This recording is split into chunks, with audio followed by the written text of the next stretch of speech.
Olá pessoal, tudo bem? Aqui é o Fernando Sanches, eu sou diretor, roteirista e produtor de cinema independente. Eu fiz um primeiro vídeo falando desse livro aqui, que é o meu livro favorito de cinema, Grandes Diretores de Cinema. Não é um livro técnico, é um livro em que são 20 entrevistas com grandes diretores de cinema. E aí esse vídeo, o link tá aqui. Eh, eu peguei e já fiz o primeiro vídeo, que é o do Martin Scorsese, que foi o primeiro, e hoje a gente vai falar do Pedro Almodóvar, diretor espanhol. A maioria dos diretores que estão aqui são de cinema autoral, e é muito legal aprender, assim, como tudo que eu falei, né, não é um livro técnico, é um livro de entrevistas, então você aprende com as vivências, né, dos diretores. Então é tipo o meu livro de cabeceira, assim. Não é um livro para você ler inteiro, você abre num capítulo e lê o que aquele diretor tem a dizer, né. Essa edição ela é mais ou menos de 2004, 2006, por aí, então já faz um tempo, né, ó, até ó, a fotinha aqui do Almodóvar tá de cabelo preto aqui e tal. E aqui tem um negócio muito legal, até no final do vídeo vocês ficam que eu vou fazer uma comparação com uma declaração que ele deu no Festival de Cannes desse ano. Então vamos começar lá, né. Então, e também como o livro tá esgotado, você não consegue comprar esse livro, novo. Por isso que eu estou fazendo esses vídeos que eu acho muito interessante compartilhar isso com vocês, capítulo por capítulo. Então vamos lá para o capítulo do Almodóvar. Então vamos lá, ó. Eh, a razão que para mim o cinema se aprende, mas não se ensina. Isso é muito louco, né, o que o cara quis dizer com isso, né. Na verdade é uma a minha interpretação, né, sobre isso é porque o cinema é uma arte que engloba muitas artes juntas, né, literatura, fotografia, pintura, várias coisas juntas, poesia. Então, é difícil você saber exatamente, né, o que fazer com toda essa informação, né. E é uma forma de expressão inteiramente pessoal. Isso é muito legal também. Então, ó, mas se você aqui, ó. Você pode pedir a qualquer técnico para lhe mostrar a maneira convencional de filmar uma dada cena. Mas se você filmá-la de acordo com as instruções deles, sempre faltará alguma coisa ao resultado. E essa alguma coisa é você. Então, cara, e o cinema também é uma arte que você não faz sozinho, né, você tem que juntar uma galera pra você fazer. Então, eh, é uma coisa muito não existe uma técnica, né, não existe o jeito certo. É você pegar todas as suas experiências, juntar uma equipe pra você fazer o filme, né. E aí tem uma coisa muito legal que ele fala aqui, ó: "Se você quer aprender cinema, um psicólogo talvez lhe seja mais útil do que um professor". Então, o que ele diz aqui, na verdade, é que para, né, o cinema é uma coisa muito mais uma expressão que vem de dentro, assim, do que uma coisa técnica e prática, enfim, né. Aí aqui, o primeiro capítulozinho que ele tem essa introdução, o primeiro capítulo é "Para aprender a filmar filme". Cara, isso aqui é a maior verdade, assim, né, e antigamente era muito difícil, né, você filmar, porque era filmar mesmo, né, era negativo, câmera, era caro. Hoje em dia, né, com o celular você consegue fazer muita coisa, então acho que tudo é aprendizado, você pegar o celular, sair rodando, sair filmando, fazer vídeo pra internet, isso tudo é prática para você começar a fazer seus filmes, né. Tem uma coisa muito legal aqui, né, que ele fala, ó: "Lembro de quando eu fiz meu primeiro filme, eu tive enormes problemas que foram filmar 3 planos de uma mesma cena com quase um ano de intervalo". Isso aqui é muito comum, né, na cinema de guerrilha, cinema sem grana, você não consegue filmar cronologicamente, então às vezes você filma uma cena, vai filmar outra no outro dia ou na outra semana. E aí, o que aconteceu? Ele falou: "Resultado, no início do cena a atriz está com cabelos curtos, no plano seguinte tem os cabelos mais compridos e no terceiro plano ela tem o cabelo longo. Vendo isso na montagem, disse a mim mesmo que os espectadores iriam chiar. Por isso porque isso ia de encontro à mais básica das regras, que é dar continuidade". Então, né, no cinema você não filma na ordem cronológica, muito provavelmente você não vai filmar na ordem cronológica, então você tem que ter um profissional que é o continuista ou a continuista, que ela vai anotar, ó, você filmou uma cena interna, e aí a pessoa tá com uma roupa, com o cabelo X, ela vai bater uma foto, depois daqui uma semana você vai filmar a pessoa na rua. Ela tem que estar com a mesma roupa, com o mesmo cabelo, enfim. E o que ele contou aqui, né, é que o cabelo da mulher foi mudando, né, na cena. No mesmo lugar, né, então às vezes ele filmava o contraplano, o plano com diferença até de 1 ano entre uma cena e outra. E aí uma coisa que ele ficou muito abismado é que ninguém nunca percebeu. Então isso é muito louco, eu já tive problemas assim de principalmente fazer filme guerrilha, né, que você não tem uma continuista no set e tal. E aí acaba passando, com tanta coisa que você tem que fazer, às vezes uma coisa do figurino ou do cabelo fica ali meio perdido, mas se a história é boa, se a história é envolvente, cara, vai fundo, porque isso vai ser só um detalhe, né. Então, isso foi legal de ler aqui dessa dica dele, né. Outra coisa que ele fala legal é: nunca pegue emprestado, né, roube. Pode-se também aprender cinema em menor escala, vendo filmes. O perigo, no entanto, quando se faz isso, é que se corre o risco de cair na armadilha da homenagem. Vê-se o modo como alguns grandes mestres filmam e depois você tenta imitá-lo nos próprios filmes. Se isso é feito por pura admiração, não pode funcionar. A única razão válida é quando se encontra no filme de outro a solução concreta para um problema seu, e essa influência se torna parte ativa do seu próprio filme. Então acho que, cara, quanto mais filmes você assistir, quanto mais você se cercar de referências de estudo, é a melhor coisa. Quando você está criando o seu filme, às vezes a resposta de como filmar aquela cena pode estar em um outro filme. E isso é você roubar como a pessoa fez, né, o plano, e fazer igual, só que nunca vai ficar igual, entendeu? Então, né, o mestre desse roubo, pra mim, é o Quentin Tarantino, né. Ele pega um monte de filme obscuro, que na época que ele começou eram filmes que ninguém conhecia mesmo, mas depois começa a ficar famoso com internet e tal, e faz as cenas muito parecidas, muito igual, e no filme dele funciona muito. Então é legal.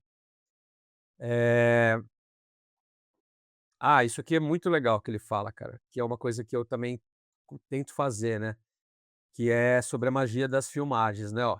Em todo caso, como regra geral, a maneira como o trabalho no set consiste, em primeiro lugar, em colocar a câmera pedindo aos atores que façam movimentos mecânicos. Depois, uma vez que o campo está definido, faço sair toda a equipe e trabalho sozinho com os atores. Eu poderia tentar falar na direção de atores, mas isso, francamente, creio que é o típico exemplo que não se pode ensinar. Bom, vamos por partes aqui. Primeira coisa, né? Fazer um filme, cara, tem equipe, por mais que seja guerrilha, sempre tem, né? Muita gente, equipe.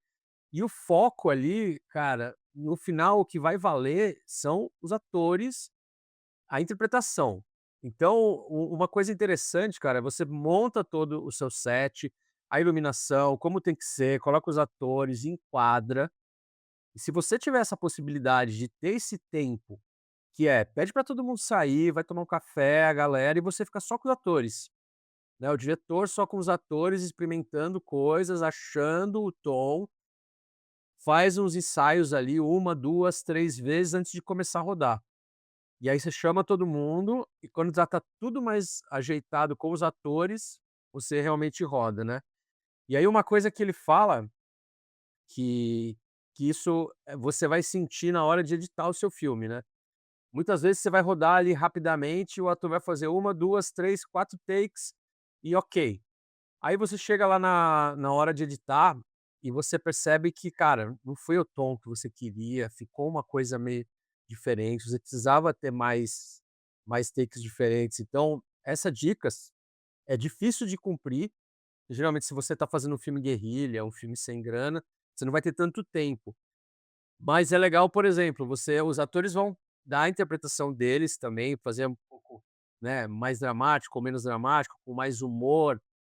E aí é legal você ter um primeiro take do jeito que você quer, do jeito que você planejou, deixar os atores soltos para fazer, e aí dependendo da cena você também pedir: "Pô, consegue fazer uma mais cômica, uma mais séria?" Porque na hora o que vai valer é a edição, né. Então você vai escolher o take que mais se enquadra nesse na no clima que o filme está levando. Porque às vezes você imagina uma coisa no set, quando chega na edição, com a trilha sonora, com a escolha dos takes, o filme começa a ir para outro caminho, né. Não são raros os casos até de refilmagem para tentar refazer um diálogo, refazer uma cena mais no clima que o filme está ficando, né. Então, ó, às vezes refaço a cena mais cômica, às vezes mais dramática. Depois escolho na montagem a tonalidade que melhor corresponde, né. Puta, isso aqui é muito legal mesmo. Será preciso escrever para ser autor? Passou-se algo estranho no cinema ao decorrer desses últimos 50 anos, lembrando que essa entrevista foi de 2004, né. Em outras épocas, o diretor não precisava escrever os roteiros dos seus filmes para ser seu autor. Hoje, creio que há uma verdadeira diferença entre os diretores que escrevem e os que não escrevem.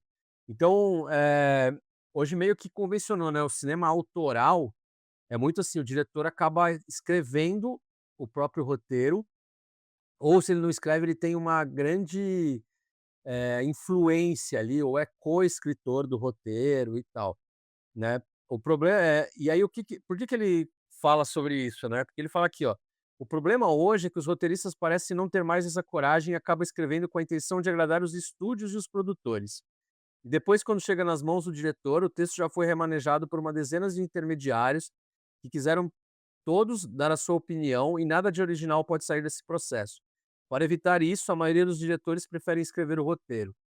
Então é isso, né, quando um roteirista é contratado ou ele quer vender o seu roteiro, ele está no começo da carreira, ele abre muitas concessões de mudar, pô, tá na moda comédia romântica, então eu vou fazer uma comédia romântica. Putz, mas agora é filme de aventura, então vou fazer uma aventura. Então você vai perdendo, né. E geralmente os executivos vão pegar isso e vão começar a mexer na sua ideia e tal. Então o Almodóvar ele fala isso, que se você, né, tem uma começa a ter uma carreira legal e tal, você pode pegar e realmente ser o autor daquilo, escrever o roteiro e fazer do seu jeito. Isso, né, como eu falei aqui, o livro vai por volta de 2004, 2006, e aí foi engraçado porque em Cannes em 2026, que o Almodóvar, exibiu o longa novo dele, ele falou uma coisa totalmente diferente do que ele fala aqui. Que é que ele está cansado de escrever os próprios filmes, que ele quer agora um roteirista parceiro para escrever e ele apenas realizar. Então aí num período de 20 anos, a cabeça dele mudou e foi muito louco eu ver essa entrevista, né, que ele fala sobre isso, é fácil de achar aí, coloquem aí no YouTube ou no Instagram e vocês vão achar na entrevista coletiva que ele deu em 2026, e que ele fala uma coisa totalmente diferente, e acho isso muito legal, assim, né, porque você pode ter uma ideia formada sobre algum aspecto. Por exemplo, eu não gosto de narração em off. 90% dos meus filmes não vai ter. O único filme que tem é o Galeria Futuro, que foi um filme que não é de minha autoria. Eu coescrevi o roteiro, mas eu não é um filme que é da minha autoria mesmo, que nasceu da minha ideia. E ele tem narração em off, não desgosto do jeito que ficou. É legal, funciona, mas não é uma coisa quando eu pego um trabalho, quando eu pego uma ideia, um roteiro para elaborar, tenho uma ideia de curta ou de longa, eu nunca penso em colocar, locução em off, né, narração em off, que é só a voz da pessoa explicando as coisas. É uma coisa que eu não gosto particularmente. Pode ser que daqui a um tempo eu ache muito legal e resolva fazer um filme assim, mas é uma coisa que eu não curto tanto. Bom, então é isso. Esse foi o capítulo do Almodóvar, do Grandes Diretores de Cinema. Lembrando que esse livro você não consegue achar tão fácil, você consegue achar usado e tal. Então a minha ideia é fazer um vídeo para cada diretor. Vou sair fazendo aqui, você pode ver os antigos aí no meu canal. Para me conhecer melhor, se você não me conhece, lá no Instagram, @fsanches, com S no final. E curtiu aí, dá um like e coloca comentários aí também, o que que você acha, concorda com as coisas que ele falou, não concorda. E o mais legal desse livro é que cada diretor pensa de um jeito, né. Então, é muito legal, aprender com as experiências e com as respostas que eles dão para as perguntas. Beleza? É isso aí, pessoal. Valeu, até mais.